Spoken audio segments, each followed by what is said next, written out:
कादंबरीच्या प्रेमात पडलो.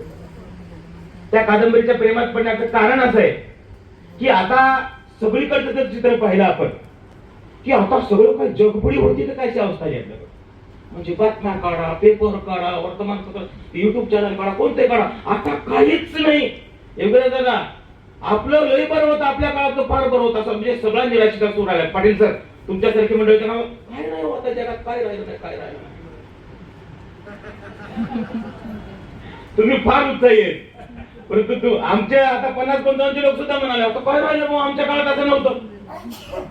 मग हे प्रश्न पडला की ही कादंबरी वाचावी असा मला त्याचं उत्तर आहे. म्हणजे भवतार अंधारून दाटलेला असताना सगळीकडे अंधारून आले, आता काहीच होणार नाही. एक गोष्ट उद्या बघत आपल्या लहानपणी स्कायलॅब पडणार आहे, स्कायलॅब पडणार आहे, स्कायलॅब पडणार आहे, स्कायलॅब पडणार आहे म्हणून लोकांनी कर्ज काढलं. आता काय फेडायचं नाही ना, पण ते खावा नुकते खावा त्या काळात नुकतीच होती, फक्त असले आठवण नव्हते बाकी आपल्या स्टेट मार्टचे. लोकांनी कर्ज काढून नुकत्या काढला कारण आता स्कायलॅब पडणार आहे. मला वाटतं आजची स्थिती अशी काय, आता उद्या काय होते की मित्र असं नाही, उद्या काय होते की नाही, पूर्वीही असंच होतं, आजही असंच आहे, उद्याही असंच राहणार. मी किती असली पाहिजे. सोलापूरचं तुम्ही यापुढे जयद्रथ तुम्ही यापुढे अधिकारवाडीने बोलू शकता. म्हणजे या कादंबरीचं दर्शन मला वाटतं या कादंबरीमध्ये होतं. कादंबरीची सुरुवात आणि कादंबरीचा शेवट पाहिल्यानंतर मी खरं ताईंना वंदन करायचं चिंता करायचं. कारण ते अशा भूमिकेत आहेत की ना तू पण तू जावई लेकी. आणि साधारणतः या वयाची तक्रार असते की आजच्या पिढीचं काहीच खरं नाही. सगळ्याच क्षेत्रात आहे. राजकारणाला वाटतं आजच्या राजकारणाची पिढी चांगली नाही, लेखकांना वाटतं आता लिहिणारे चांगले नाही, सगळ्यांना असंच वाटते. आणि त्या काळामध्ये एका सुंदर कुटुंबाचं वर्णन आणि एका माणुसकीचं वर्णन त्यांनी या कादंबरीमध्ये केलेलं आहे. त्यांच्या निवेदनात मी आता ऐकत होतो की त्यांना भेडसावणारा एक प्रश्न आहे.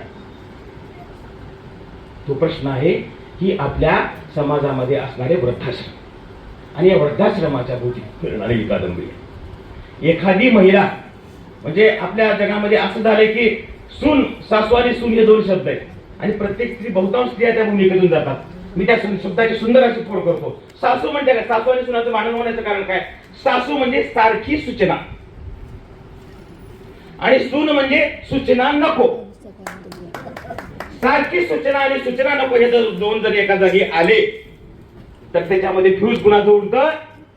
सँडविच दादा इधर का, सगळेजण त्या गोष्टीत गेल्या, सगळ्याचा सँडविच होतो.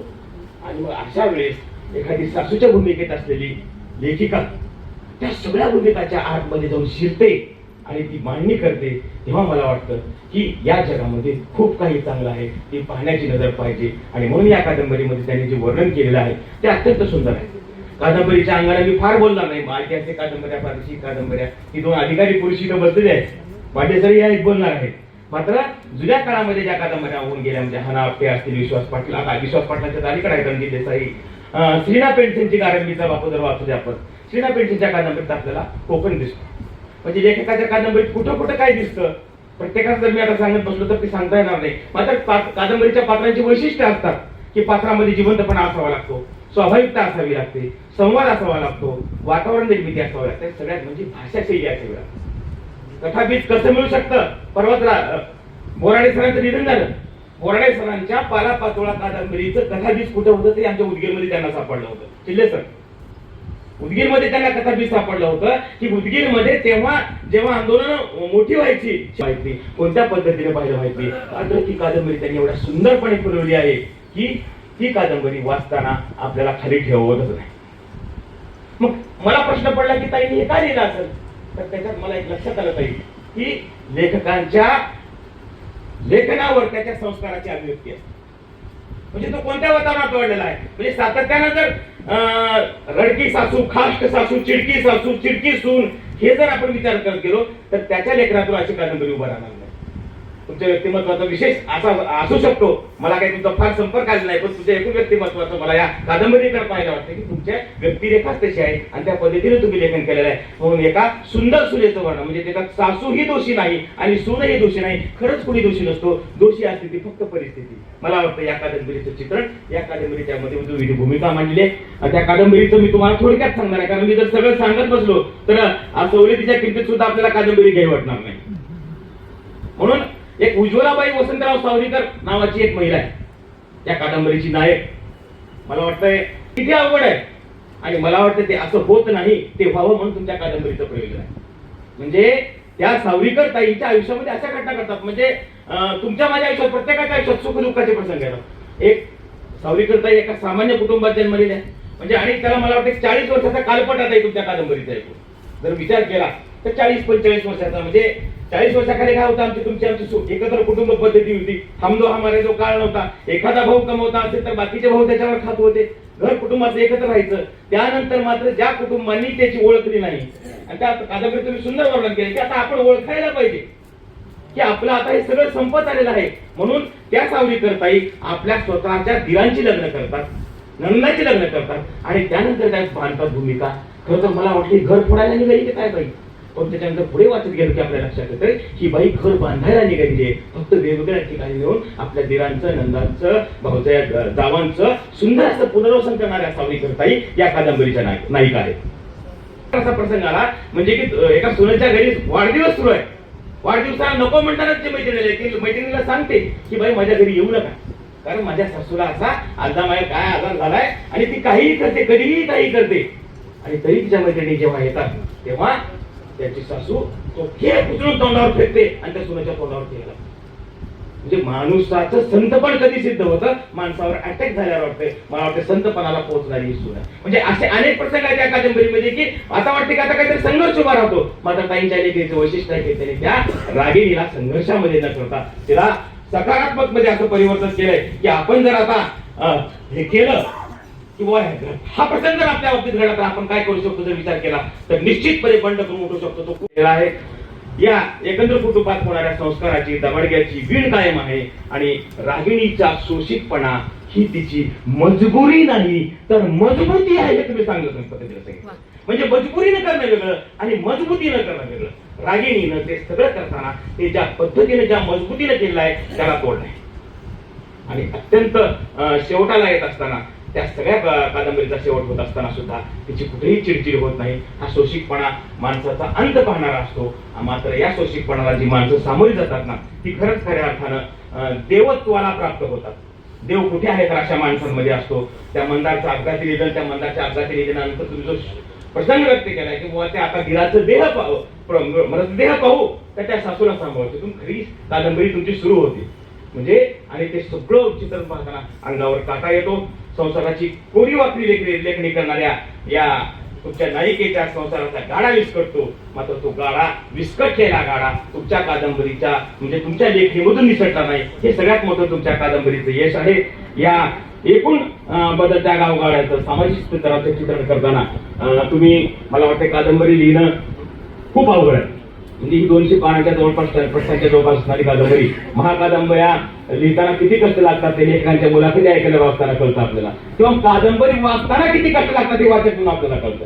म्हणजे वाचक किती कादंबरी म्हणजे तुमची आमची आता काय झाली वाचण्याची ऐकण्याची क्षमता फार कमी झाली आहे. लहानपणी आपण 3-3.5 तासाचा चित्रपट पाहायचो, म्हणजे तो किती वेळाचा आहे याचा विचार करायचो आपण चित्रपटगृहात गेल्यानंतर. आता आपला चित्रपट आपण वेळा पाहतोय किती वेळाचा पाहतो. परवा तो पुष्पका नावाचा कोणता चित्रपट आला, अनेक सांगितलं फार मोठा पिक्चर आहे 3.5 तासाचा.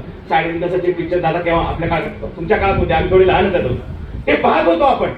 आता आमचा कालावधी कुठपर्यंत आलाय, रिळावर आलाय, रिळच आहे. या निमित्ताने बसली तुमच्या 2 बाकीच्या पुस्तकांचंही प्रकाशित झालेलं आहे. तुमचा एकंदर लेखनाचा जो काळ आहे म्हणजे मला सगळ्यात आनंद वाटला की या सगळ्या कार्यक्रमात तुमचे कुटुंबीय आहेत, परंतु एका माणसाचा मला उल्लेख करावा वाटतो तुमच्या जावयांचा. नाहीतर काय होतंय की बाबा सगळी पिढी पुढची काय करतात हो, म्हणजे साहित्यिक कार्यक्रम वगैरे पुढच्या पिढ्यांना फारसं भावत नसताना ते स्वतः आलेले आहेत. आणि माझे एका माणसाचं कौतुक करायचं राहिले, विक्रम पाटील सर. यशस्वी पुरुषाच्या मागे स्त्री असते हे बोथट झालेलं वाक्य बदलून यशस्वी पुरुषी स्त्रीच्या सोबत नाही पुढे असणारा पुरुष म्हणून मी त्यांचं वर्णन करेन. कारण आता काय झालं बाबा, मागे म्हटलं मी त्यांना पुस्तक प्रकाशन, अहो सर यवतमाळला गेले, मुलींचं काहीतरी अडचण आहे काहीतरी गेले. अशा म्हणजे 60 नंतर माणसाला स्वतःचं आयुष्य नसतं. तुम यहाँ हम वहाँ असं सुरू होतं. म्हणजे आजोबा एकीकडे राहतं, आजी एकीकडे राहतो, प्रसंगाने राहावं लागतं. अशा काळामध्ये तुम्ही इथे एकत्र राहता, म्हणजे तुमची सगळी पाठीलकी सांभाळता. मला या पुस्तक प्रकाशनाचे फार कौतुक वाटलं. म्हणजे असं नाही बांधायचं नाही, फाडायचं नाही, काढायचं नाही, त्याला म्हणतात पाठीलकी. पानशुद्धरी पॅटर्नलाच आहे. पुस्तक प्रकाशनाचा कार्यक्रम म्हणजे किती सुंदर पुस्तकं केली होती त्याच्यामध्ये. म्हणजे हे सगळंच वैभव तुम्ही प्राप्त केलेलं आहे या तुमच्या खरं तर मधल्या काळात ताईंच्या पुस्तकाला साहित्य संस्कृती मंडळाचा पुरस्कार प्राप्त झाला महाराष्ट्र शासनाचा. हे भाग्य फार कमी जणाला लागतं.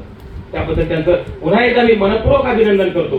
कारण साहित्य संस्कृती मंडळामध्ये चा पुरस्कार मिळणं हे खूप कठीण काम असतं. निवडक पुस्तकांची निवड होते. मात्र त्यांनी त्या कादंबरी त्यांच्या पुस्तकासाठी जो विषय निवडलेला होता तो मानवीय दृष्टीने अत्यंत महत्वाचा होता. मला वाटतं त्या पुस्तकाचं प्रकाशन याच सभागृहात झालं होतं. मी त्या पुस्तक प्रकाशनालाही आलो होतो. त्यामुळं तुमच्या लेखणीचं भवितव्य उज्ज्वल आहे. ते असंच उज्ज्वल राहो. आणि एकूण पुस्तकाच्या संदर्भाने ही मान्यवर मंडळी बोलणार आहे आणि जायची घाई असल्यामुळे पुन्हा एकदा सर्वांची क्षमा मागतो. आपण इथं आम्हाला बोलवलं, मला ऐकून घेतलं, सहन केलं, त्याबद्दल सर्वांचे आभार मानतो. माझी जागा घेतो. धन्यवाद. धन्यवाद सर. जे 3 पुस्तकावर माझ्या नंतर भाष्य करणार आहे ते मूळचे गझलकार अजय पांडे सर,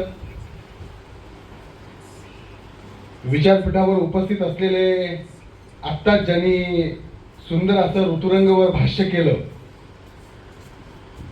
ते आमचे मित्र, ख्यातनाम, संपादक, समीक्षक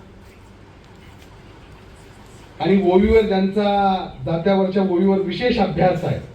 खरं ते पुस्तक यायला पाहिजे पण ते येत नाहीये. ते आता याच्यानंतर येईल. ते आमचे मित्र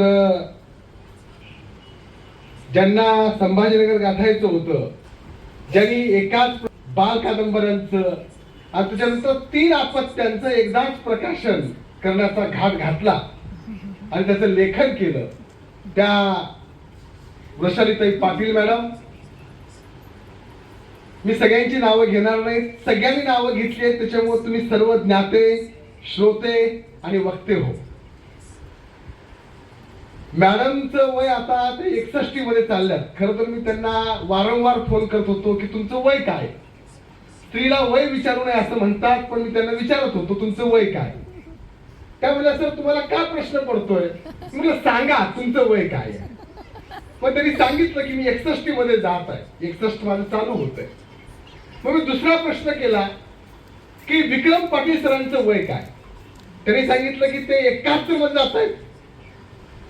आणि मी गेल्या 10 वर्षापासून पाहतोय मॅडमचं वय वर्ष 61 आणि विक्रम पाटील सरांचं वय वर्ष 61.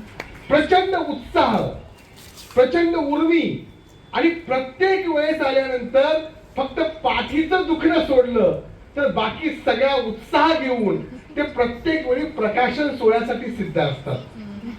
त्या असं म्हणाल्या की प्रत्येक वेळी प्रकाशन केलं पाहिजे का, निश्चित केलं पाहिजे. लेकरू पहिलं काय, तिसरं काय आणि अगोदर तर खंडीभर राहायची आणि खंडीभर लेकर झाल्यानंतर शेवटच्या लेकर सुद्धा नामकरण सोहळा व्हायचा.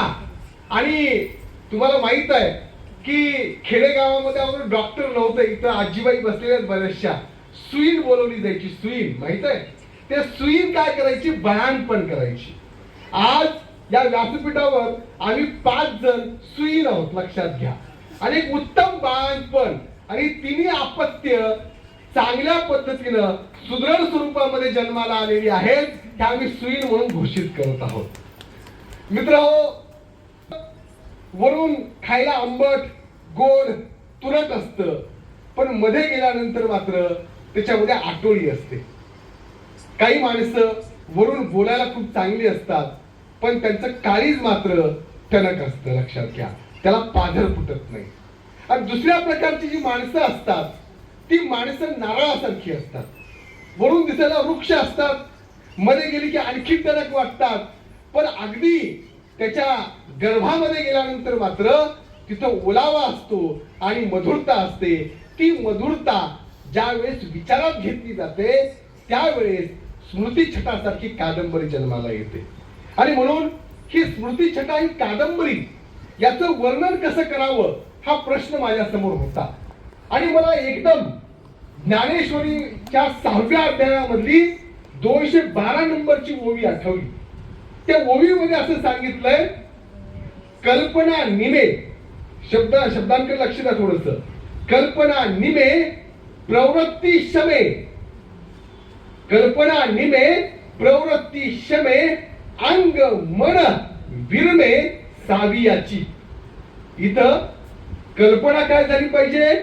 निमे म्हणजे काय? निवली पाहिजे, थंड झाली पाहिजे. शमे ती शांत झाली पाहिजे. आणि अंग मन विरमे, विरमे या शब्दाला ज्ञानेश्वर माऊली कुठल्या अर्थाने वापरतात? विरमे याचा अर्थ प्राकृत मध्ये विचारी असा होतो. अंग आणि मनानं काय व्हावं असते, तिथं संस्कृती जन्माला येत असते, लक्षात घ्या. आणि म्हणून सहजतेला साकारणारी कादंबरी म्हणजे स्मृतिछटा ही कादंबरी आहे. याच्यामध्ये कल्पना थंड होते. या कादंबरी वाचनामधून तुम्हाला लक्षात येऊ शकतं की या कादंबरीमध्ये प्रवृत्ती ही चांगल्या पद्धतीनं कशा पद्धतीने प्रगट झाली पाहिजे याचा विचार केलाय. अनाली पाटील मॅडमनी या कादंबरी मधली भाषा वापरत असताना ती सहज, सोपी, सुलभ असावी याच्याकडे लक्ष दिलंय. आणि ती सहज असावी याचा अर्थ ती सोपी आहे याचा अर्थ ती निकृष्ट नाहीये, ती सकस आहे. आणि ती सकस स्वरूपामध्ये तुमच्या हातामध्ये दिलेली आहे. माणसाला हास्य ही देणगी मिळाली आहे. आणि हास्याबरोबर आणखीन दोन गोष्टीची देणगी माणसाला मिळाली आहे, ती म्हणजे स्मृती आणि विस्मृती. ह्या दोन गोष्टी माणसाला मिळाल्या. म्हणजे जर सगळंच लक्षात राहिलं असतं तर, सगळंच विसरलं असतं तर चाललं नसतं. काही गोष्टी लक्षात राहतात आणि काही गोष्टी विसरायला लागतात. आणि म्हणून जे लक्षात ठेवायचं आहे ते आपण लक्षात ठेवतो आणि जे विसरायचं आहे ते आपण सोयीस्करपणे विसरून जातो. इमर्सन नावाचा एक खूप मोठा तत्ववेत्ता, त्या तत्ववेत्त्याच्या समोर तो वयाच्या 80व्या वर्षी तो अंथरुणावर पडला होता. त्यावेळेस वयाच्या 80व्या वर्षी एक वाचक त्याला भेटायला गेला आणि त्याने म्हटलं की इमर्सन, मी तुला एक पान वाचून दाखवू इच्छितो एका पुस्तकातलं. इमर्सन झोपला होता. त्याने म्हटलं हरकत नाही, कसं वाटलं? त्यावेळेस त्या इमर्स असेल तो माणूस प्रचंड मोठा तत्ववेत्ता असला पाहिजे, तरी इतकं सुंदर असं भाष्य एका पानामध्ये लिहिलंय. त्यावेळेस तो वाचक धाय मोकलून रडायला लागला. तो म्हणला, इमर्सन, हे तू स्वतः लिहिलेलं आहेस, आज तुला स्मृतिभ्रंश झालेला आहे, त्याच्यामुळे तू काय लिहिलंस याचाच तुला पत्ता नाही. आपण आयुष्यामध्ये असं काही याच्यावर एका मोठ्या वृद्ध पुरुषाचा एक चेहरा दिलेला आहे, स्त्रीचा चेहरा दिला नाही. हे पुरुष म्हणजे या कादंबरी मधला नायक नाहीये, हा कालपुरुष आहे, लक्षात घ्या. आणि कालपुरुषाच्या चेहऱ्यावर अनेक रेषा तुम्हाला दिसतील. या रेषा काय आहेत तर अनुभवानं ज्या ज्या स्मृती मी आयुष्यभर साठवल्या त्याचं सुंदर चित्र ह्या निसर्गानं माझ्या चेहऱ्यावर गोंदलेलं आहे. या स्वरूपामध्ये हे मुखपृष्ठ या ठिकाणी आपल्याला सांगता येतं. मित्र हो, संपूर्ण कादंबरी ही मुळापासून वाचण्यासारखी आहे, ती आपण वाचावी. दुःखाचं सुद्धा तरम वस्त्र कसन साकारता येतं, विणता येतं, याचा उत्तम वस्तुपाठ म्हणजे ही कादंबरी आहे. आणि मित्र हो, जर सांगायचं झालं तर अशी एक गर्दी होती आणि गर्दीमध्ये एक साधू उभारला होता, पण लोक त्याला भिकारी समजत होते आणि म्हणून लोक त्याला दगड मारत होते. दगड खात तो उभारलेला होता, पण तो मोठमोठ्याने हसत होता. लोकांना प्रश्न पडत होता की अरे, दगड खात असताना सुद्धा हा माणूस का हसतो आहे? इतक्यामध्ये कुणीतरी एकानं एक फूल गुलाबाचं फेकलं आणि ते लागल्याबरोबर तो साधू जो होता तो धाय मोकलून रडायला लागला. तो धाय मोकलून रडायला लागला. त्यावेळेस लोकांनी प्रश्न केला की दगड खात असताना तू रडला नाहीस, पण गुलाबाचं फूल लागल्यानंतर तुझ्या डोळ्यातून अश्रू म्हणजे पाझळू लागले, असं का होऊ लागलं? त्यावेळेस त्याने उत्तर दिलं, दगड मारणारे हात हे कुठल्या तरी अनोळखी माणसांचे होते, त्याच्यामुळं मी त्याच्यावर हसत होतो, पण गुलाब मारणारा माणूस हा मला ओळखत होता, त्याने मुद्दामून मला लागू नये म्हणून गुलाब मारला, पण मारणाऱ्यांच्या हातामध्ये त्याचाही एक हात होता, याचं मला वाईट वाटलं. सर्वांचे आभार, धन्यवाद. ते चिंतन हे त्या जसं कवीच्या भावनेचं असतं, तसंच ते समाजाच्या जाणीवेचं सुद्धा असतं. कारण की केदार सर आणि गुडसरकर सर तुम्ही असं म्हणालात की सगळं भावविश्व त्यांनी उभं केलेलं आहे की साहित्यिक हा खरं तरी तो स्वतःच कमी लिहितो, तो समाजाचं चिंतन आपल्या साहित्यामध्ये तो अधिक करत असतो, कारण की तो त्या साहित्यिकांचा तो स्वभावच असतो.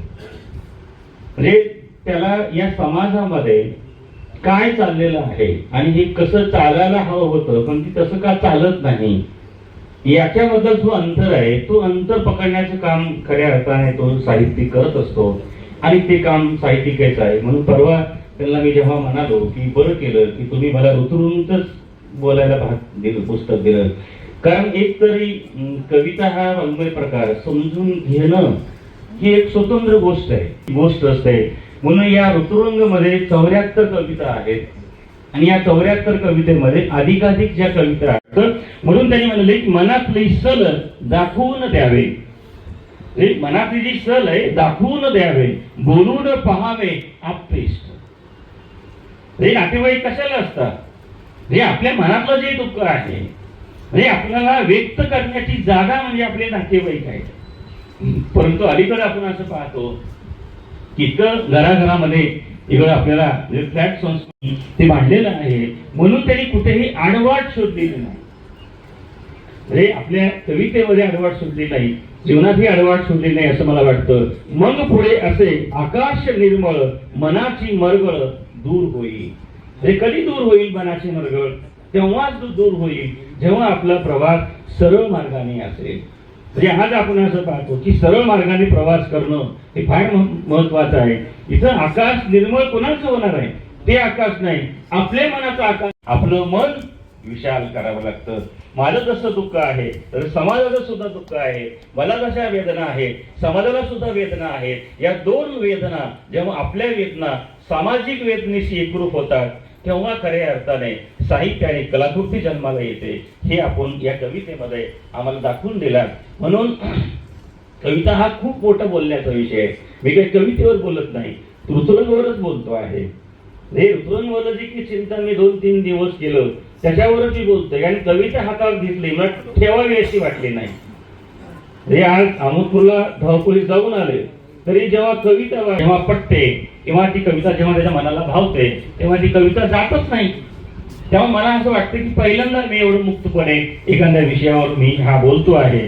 म्हणून मन ही जी गोष्ट आहे हे मन हे अजब रसायन आहे.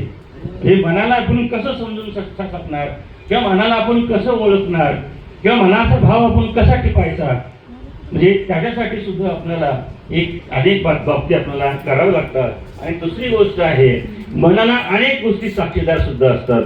म्हणजे साक्षीदार तोच मन आहे आणि तोच मन निर्मितीचा सुद्धा क्षण तो टिपतोय. दोन गोष्टी आपल्याला त्या मनाला आपल्याला कराव्या लागतात. जेव्हा हा मन साक्षीदार आहे तेव्हा साक्षीदार मन जेव्हा आपल्या हृदयावर आपल्या मनावर ती घटना बोचत असते परंतु त्या घटनेतून जेव्हा आपल्याला मुक्त व्हायचं असतं तेव्हा शब्द आपल्याला साथ देतात.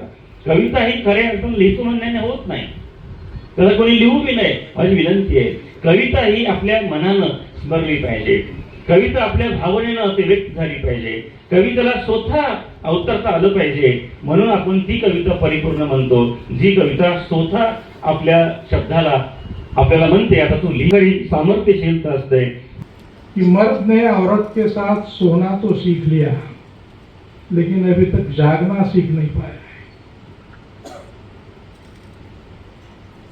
जागना, औरत के साथ जागना, याचा अर्थ असा आहे की तिचा विचार, तिची अभिव्यक्ती त्याच्याशी समरस होता आलं पाहिजे. भाषण होत आहे. अर्थात ही तिन्ही पुस्तके जी आहे ही ललित लेखन या सदरात मोडतात. ललित लेखनाला लागतं कल्पनेचं बळ आणि शब्द लालित्य, आणि ते किती प्रमाणात सकस आहे हे आता तिन्ही वक्त्यांनी आपल्याला समजून सांगितलं. त्यांच्या विश्लेषणामध्ये त्यांनी हा पुरावा म्हणा किंवा हे सर्टिफिकेट त्यांना देऊन टाकलंय. की शब्द लालित्यही आपल्यापाशी आहे आणि कल्पनेचं बळही आपल्यापाशी आहे। न लिखा कीजिए मुख्तसर कहिए, ज्यादा न लिखा कीजिए, इत्र की शीशियां है खोली न रखा कीजिए। क्या बात है। काय आज त्यांचं वय पाहता आयुष्याच्या सगळ्या भूमिकातून त्यांचा प्रवास झालेला आहे। बालपणापासून ते वृद्धत्वापर्यंत, वृद्ध त्यांना म्हणता येणार नाहीये, प्रौढपणापर्यंत म्हणता येईल, सगळ्या भूमिकेतून त्यांचा प्रवास झालेला आहे। म्हणजे या पुस्तकातनं वाचणाऱ्याला मिळतंय काय तर डायजेस्टेड फूड, एक सुपचित अन्न वाचणाऱ्याच्या मेंदूला मिळतं, हे या पुस्तकांचं वैशिष्ट्य आहे। प्रत्येकाची आपापली शैली आहे लिखाणाची, प्रत्येकाचा आपला विचार आहे, पण ह्यांचा विचारपटल एवढं विस्तृत आहे की लहान मुलाच्या कवितेपासून ते स्मृती छटा म्हणजे एका प्रौढ स्त्रीच्या विचारापर्यंत सगळ्या छटा तुम्हाला यांच्या साहित्यात एकाच वेळी बघायला मिळतात। ही खरंच अभिनंदनाचीच गोष्ट आहे।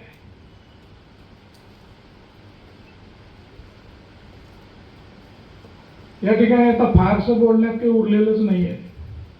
सोलापुरी जी उगीच माझी फिरकी घेतात मगापासून, तुम्हाला 3 पुस्तकावर बोलायचंय, 3 पुस्तकावर बोलायचंय, म्हणजे तुम्ही काही बोलायसारखं शिल्लकच ठेवणार नाही आणि त्याच्यावर बोला म्हणून सांगणार, हे बरोबर नाही। साहित्य प्रकारच फार कौतुकास्पद आहे। हा यथार्थाला आधारी बनवतो आणि यथार्थाला आव्हानही देतो। मागे फायरफॉक्स नावाचं एक इंग्लिश कादंबरी वाचण्यात आली होती माझ्या, त्याच्यामध्ये साधारणपणे त्याची कल्पना अशी होती त्या कादंबरीची की एक विमान तयार होत आहे आणि त्या विमानाला पळवण्याचा कार्यक्रम तयार केला जातो गुप्तहेरांकडून आणि ते विमान पळवलं जातं, असं त्या कादंबरीची एकंदरीत रूपरेषा होती। आणि 2 वर्षांनी असं कळलं की MiG-27 नावाचं विमान ती कादंबरी वाचून तयार झालं। त्या कवितेमध्ये साहजिकपणे बाहेर येणार आहे आणि तो वाचताना कित्येक जणांना समवयस्क तुमचे असलेले किंवा तरुण पिढी असेल त्या सगळ्यांना हे जाणवणार आहे की बाबा आयुष्य म्हणजे नेमकं काय आहे, आयुष्यात काय काय घडू शकतं, किंबहुना काय घडवलं पाहिजे।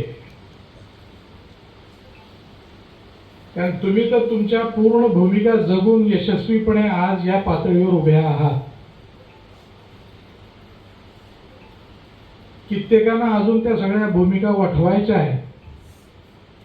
त्या सगळ्यांना या लेखनातून प्रेरणा मिळणार आहे, किंबहुना ती मिळावी अशी मी प्रार्थना करतो।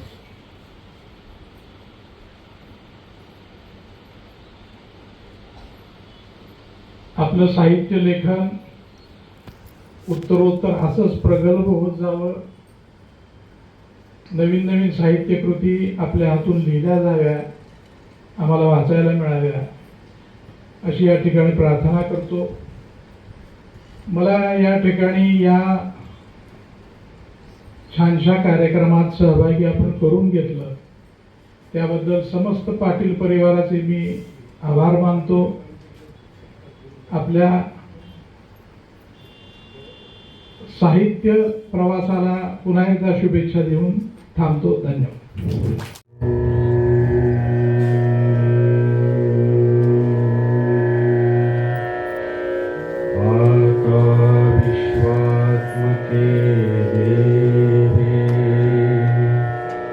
येने वाग्यज्ञ तोषावे ओशो निमज द्यावे पसाय